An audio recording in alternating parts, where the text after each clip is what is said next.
welcome, my children, to Stephen King's 3 Nights of Terror. In the next 3 nights, you are going to be hearing some of the most spookiest, most scariest, most spine-tingling stories you have ever heard. I'm serious, guys. These stories are really, really scary. You're going to poop and pee your pants. It's that kind of scary. Anyways, we shall begin with our first tale. The Man with 1,001 Faces.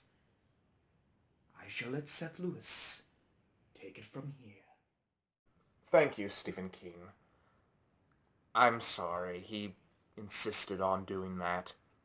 But anyways, if you are not familiar with this is the Fireside Tales Halloween, where I tell 3 scary stories. It's something that I've done since this channel began, and I've just never had the heart to quit this tradition. This is the 5th year in a row. So, once more, we travel into the abyss of madness, and stare into the eyes of death itself, as we take a look into the dark and forbidden section of the Fireside Tales.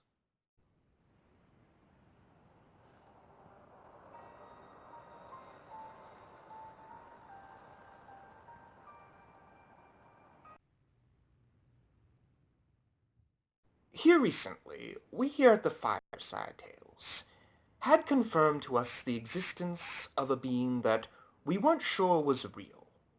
A creature known as the Man with 1,001 Faces. Now, there are several different stories about this beast. Some which say that it's one of the few things that can walk between the real world and the spirit worlds. Others that say that it was one of the oldest and most loyal servants of the demon Nomad. But the earliest reference we get of it comes from a story from the village of Taiko, where a boy named Ab lived. Now, Ab was a young peasant boy who was in love with an daimyo's daughter, and she was said to be as beautiful as a star that words could not even describe her beauty. But the two of them wanted to run off together, for the father did not much like the father of Abd. So they set a plan.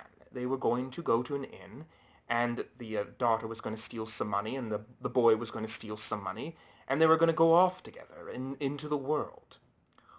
Well, one night they set about this. The daughter was able to escape from her father's house, and she began to walk down the path. And as she walked, she felt some uncertainty about what she was doing. She was not sure if it was true love that she felt for Abd. And there was something else, too. She felt that there was a good chance she could die on this road, for there was said to be all sorts of cutthroats and thieves that wandered the paths. And there was even one story that said an entire army of men that were working for the emperor were killed there and never seen from again. But anyways, as she was walking down, she decided to put these all thoughts aside and that she was going to meet Abd. But as she came past this cave, she heard a voice. "Please, young lady, help me."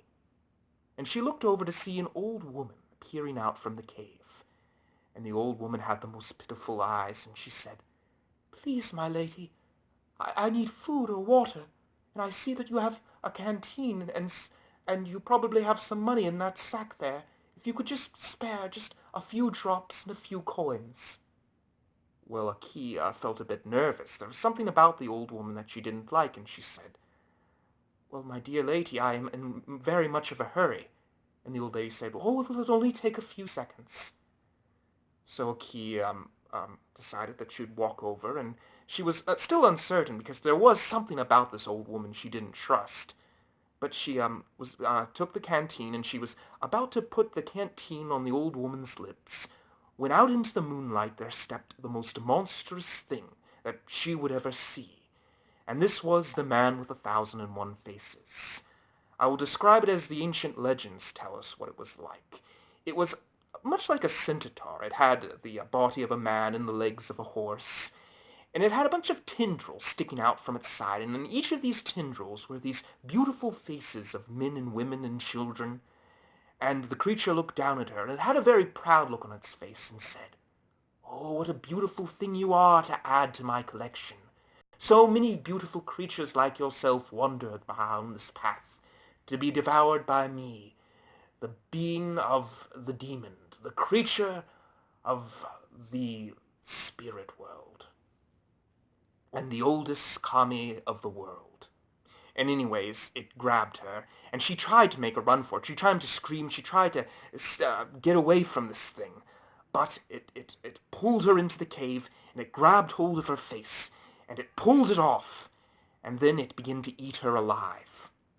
Well, the daimyo's servants began to look all over for the daughter, but they couldn't find her.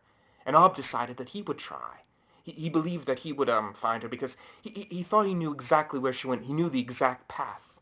And as he was running down, he did his best to escape the daimyo's men. But finally he came to the cave.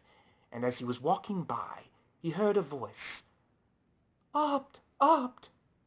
He looked over and he saw a key, and she was looking out from him from out of the blackness of the cave.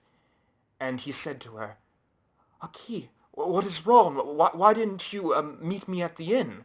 And she said, "Oh, well, my father sent out his men, and I was trying to escape them, and I ran into this cave and broke my leg. But please, you must help me. You must carry me back to the town." And Ob said, "Oh, I do not know. You don't look well. I might have to bring out the doctor or something." And she said, No, there's no time." Well, anyways, Ob began to walk closer, and he said, "There does seem to be something very much wrong with you. Something in your eyes. You don't look well at all, but you look almost unnatural." But he had no reason to believe that his loving bride, as he hoped her to be, could possibly be what it was now. For out of the cave came the man with 1,001 faces, and he pulled out his sword and was about to strike it, but he had no time. Yeah, the man with 1,001 faces pulled him back in and ripped off his face and began to eat him alive. And that is how many more men and women died in that little village until finally the creature moved on to another place, and still roams the world. I do not know how this tale will end. According to some, the man with 1,001 faces will eventually be slain by some mighty warrior. But that may not be true. But then again, for a long time we didn't believe that the man with 1,001 faces was true. So, as they say here in the Fireside Tales, anything's possible here.